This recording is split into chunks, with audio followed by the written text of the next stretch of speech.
नमस्कार. आजच्या या विश्लेषणात सर्वांचं खूप खूप स्वागत आहे. आज आपण एक अशा विषयावर बोलणार आहोत जो खरंच खूप रंजक आहे आणि थोडा बहुचर्चितही. 2006 मध्ये आलेल्या द अट्रॅक्शन हँडबुक या पुस्तकाचं आपण आज अगदी तटस्थपणे आणि पूर्णपणे वैज्ञानिक दृष्टिकोनातून विश्लेषण करणार आहोत. सामाजिक रसायनशास्त्र म्हणजे सोशल केमिस्ट्री आणि मानवी आकर्षण नेमकं काम कसं करतं हे आपण डिकोड करणार आहोत. पुढे जाण्याआधी जर तुम्हाला असे विषय आवडत असतील तर चॅनलला नक्की लाईक, शेअर आणि सबस्क्राईब करा. आणि हो, तुमचे विचार खाली कमेंट्समध्ये वाचायला मला नक्की आवडेल. तर ह्या पुस्तकाचा मूळ दृष्टिकोन काय आहे हे बघा. हे पुस्तक मानवी आकर्षणाकडे कोणतंही गूढ रहस्य म्हणून बघत नाही, उलट एका पद्धतशीर आणि पुन्हा पुन्हा वापरता येणाऱ्या सूत्राप्रमाणे बघतं. थोडक्यात सांगायचं तर दोन व्यक्तींमधली केमिस्ट्री हा निव्वळ योगायोग नसून ती एक समजून घेण्यासारखी आणि प्रत्यक्ष आचरणात आणण्यासारखी एक सुस्पष्ट प्रक्रिया आहे, असा ह्या पुस्तकाचा ठाम दावा आहे. आज आपण या पुस्तकातल्या 5 प्रमुख संकल्पनांवरून जाणार आहोत. आकर्षणाची उत्क्रांती, त्यानंतर व्हीक सूत्र, संवादाचं व्यवस्थापन कसं करायचं, किनो ही कला नेमकी काय आहे, आणि शेवटी नातेसंबंधांना योग्य आकार कसा द्यायचा. अमूर्त सिद्धांतापासून ते थेट प्रत्यक्ष उपयोगापर्यंतचा हा प्रवास खरोखरच खूपच रंजक आहे. चला तर मग पहिल्या भागापासून सुरुवात करूया. आकर्षणाची उत्क्रांती.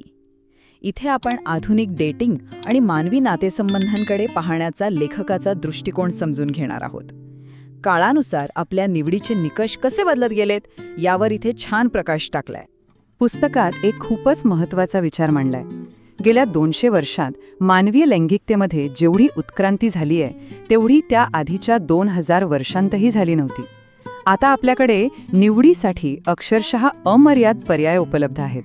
म्हणजेच जागतिकीकरण आणि आधुनिक माध्यमांमुळे आज असा एक काळ आलाय जिथे दर्जेदार लोक सतत दुसऱ्या दर्जेदार लोकांच्या शोधात असतात. थोडक्यात सांगायचं तर क्वालिटी अट्रॅक्ट्स क्वालिटी हाच यामागचा मुख्य सिद्धांत आहे. आता आपण दुसऱ्या भागाकडे वळतोय. VAC सूत्र. इतिहासाकडून आता आपण खऱ्या अर्थाने आकर्षणाच्या अचूक विज्ञानाकडे आलो आहोत. इथेच पुस्तकातल्या मूळ तंत्राला सुरुवात होते. इथे कृती करण्यायोग्य आकर्षण म्हणजेच ॲक्शनेबल अट्रॅक्शनची एक अत्यंत अचूक व्याख्या दिली आहे. ही अशी एक अवस्था आहे जिथे समोरच्या व्यक्तीच्या मनात एकत्र राहण्याची एक ज्वलंत, अगदी प्रबळ इच्छा निर्माण होते. ही फक्त वरवरची आवड नसते बरं का, तर प्रत्यक्ष नातं निर्माण करण्याइतपत ती भावना तीव्र असते. आणि हे घडवून आणण्यासाठी येतं वॅक सूत्र. V म्हणजे व्हॅल्यू किंवा मूल्य, A म्हणजे अटेनेबिलिटी किंवा प्राप्यता, आणि C म्हणजे कम्प्लायन्स म्हणजेच अनुपालन. मार्गदर्शिकेनुसार खऱ्या अर्थाने आकर्षण निर्माण होण्यासाठी हे तिन्ही घटक एकाच वेळी असणं अत्यंत गरजेचं आहे.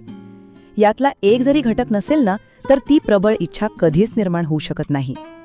आता हे समजून घेण्यासाठी यॉट म्हणजेच एका आलिशान नौकेचं रूपक वापरलंय, जे खरंच खूप भारी आहे. समजा एका यॉटची किंमत आणि मूल्य खूप जास्त आहे, पण जर ती मिळवणं शक्यच नसेल तर लोक त्याबद्दल विचार करणंही सोडून देतात. यालाच ऑटो रिजेक्शन म्हणतात. माणसांच्या बाबतीतही अगदी असंच होतं. नुसतं उच्च मूल्य असून चालत नाही, तर ती व्यक्ती आपल्याला मिळू शकते हे वाटणंही तितकंच महत्त्वाचं आहे, नाहीतर तिथे कोणतंच कनेक्शन तयार होत नाही. चला पुढे जाऊया. तिसरा विभाग आहे संवादाचं व्यवस्थापन. इथे आपण नेहमीच्या कंटाळवाण्या वाक्यांच्या पलीकडे जाऊन संवाद कसा साधावा आणि संवादाची दिशा कशी ठेवावी ते पाहणार आहोत. आता बघा, इथे सामान्य स्तुती आणि प्रामाणिक स्वारस्य दर्शवणारी स्तुती यामधला फरक स्पष्ट केलाय. मला तुझे केस आवडतायत हे वाक्य किती सामान्य आणि घासून गुळगुळीत झालेलं आहे, नाही का? या उलट हे हँडबुक अत्यंत विशिष्ट स्तुती करण्यावर भर देतं. जसं की मला तुझे केस खूप आवडले, ते प्रकाशात किती छान चमकत आहेत. असं एखाद्या गोष्टीचं नेमकं काय आवडलं हे सांगितल्यामुळे संवादात एकदम जिवंतपणा येतो. संवादादरम्यान थ्रेड कटिंग म्हणजेच विषय जाणीवपूर्वक बदलण्याचं हे एक भन्नाट धोरण आहे. संवादाची दिशा आणि त्यातला भावनिक टोन आपल्या हातात ठेवण्यासाठी याचा वापर केला जातो. जर एखादा विषय अचानक कंटाळवाणा किंवा नकारात्मक होऊ लागला तर तो लगेच बदलून संवाद पुन्हा अनुकूल आणि रंजक विषयाकडे वळवणं हे एक अत्यंत महत्त्वाचं कौशल्य मानलं गेलंय. आता वळूया चौथ्या भागाकडे. किनो कला. हे थोडक्यात सांगायचं तर शारीरिक जवळीक वाढवण्याचं विज्ञान आहे.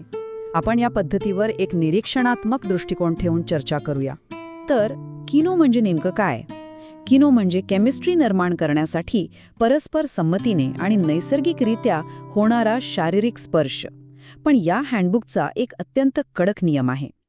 तो म्हणजे हा स्पर्श पूर्णपणे नैसर्गिक किंवा अजाणतेपणे झाल्यासारखा वाटला पाहिजे. तो कृत्रिम किंवा आधीच प्लॅन केल्यासारखा अजिबात वाटता कामा नये. या मार्गदर्शिकेत किनोचे 3 मुख्य प्रकार सांगितलेत.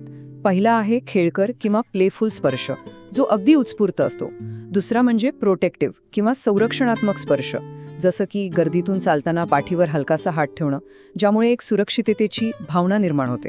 आणि तिसरा आहे प्रासंगिक किंवा इन्सिडेंटल स्पर्श, जो पूर्णपणे अजाणतेपणे घडल्यासारखा वाटतो, जसं की एकत्र चालताना हलकासा खांदा लागणं.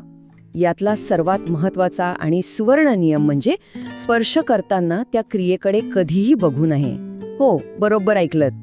पुस्तकानुसार जर तुम्ही तिथे पाहिलत तर ते आत्मविश्वासाचा अभाव दर्शवतं आणि जणू काही तुम्ही न बोलता परवानगी मागत आहात असं वाटतं. इथे नैसर्गिक देहबोली आणि आत्मविश्वासाचं महत्त्व अधोरेखित करण्यात आलंय.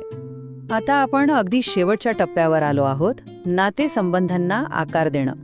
सुरुवातीचं आकर्षण तर तयार झालं, पण दीर्घकालीन नातेसंबंध कसे टिकवावे याबद्दल पुस्तक काय सुचवतं ते पाहूया.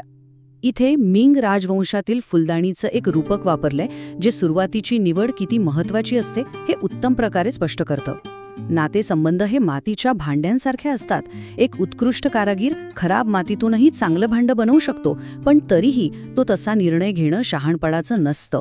म्हणजेच चुकीच्या सवयी असलेल्या व्यक्तीला सुधारत बसण्यापेक्षा सुरुवातीला चांगल्या गुणवत्तेची व्यक्ती निवडणं केव्हाही अधिक शहाणपणाचं ठरतं, अशी या पुस्तकाची स्पष्ट भूमिका आहे.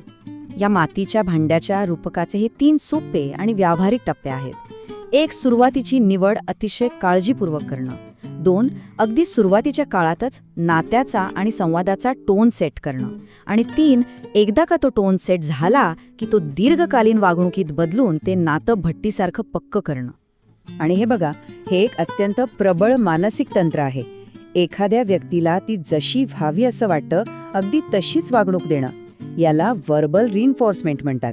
जर आपल्याला समोरच्याकडून एका विशिष्ट चांगल्या वर्तनाची अपेक्षा असेल तर आधीच तशी प्रशंसा करणं आणि वागणूक देणं खूप महत्त्वाचं ठरतं. यामुळे होतं काय की ती व्यक्ती आपसुकच त्या अपेक्षेला खरी उतरण्याचा प्रयत्न करू लागते. तर या पुस्तकाने मानवी आकर्षणाला एका विज्ञानाच्या आणि सूत्राच्या चौकटीत बसवण्याचा जोरदार प्रयत्न केलाय. पण शेवटी एक विचार करण्यासारखा प्रश्न उरतोच. सामाजिक रसायनशास्त्र खरोखरच एखाद्या सूत्रासारखं पुन्हा पुन्हा वापरता येणारं विज्ञान आहे का, की मानवी इच्छा आणि 2 व्यक्तींमधलं खरं कनेक्शन हे नेहमीच एक गूढ आणि अप्रत्याशित कला राहील? यावर नक्की विचार करा आणि तुमचे विचार मला कमेंट्समध्ये नक्की सांगा. जाता जाता चॅनलला सबस्क्राईब करायला विसरू नका. आजच्या या विश्लेषणात सहभागी झाल्याबद्दल खूप खूप धन्यवाद.